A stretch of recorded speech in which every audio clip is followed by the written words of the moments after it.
Plus 500 is an online trading platform that offers CFDs on a wide range of financial instruments such as stocks, forex, commodities, and cryptocurrencies. Here's how beginners can start using Plus 500.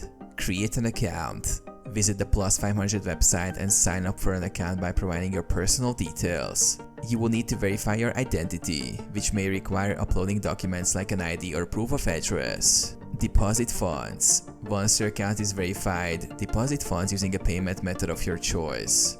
Ensure you are aware of any deposit fees or minimum deposit requirements. Download and set up the trading platform. Plus 500 offers a user-friendly web platform and mobile app. Download the app or log in through your browser.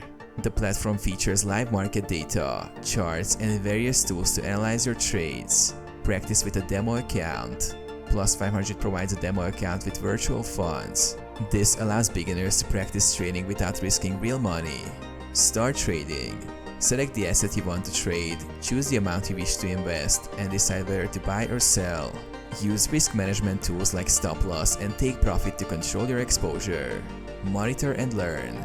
Keep track of your trades and learn from your experience.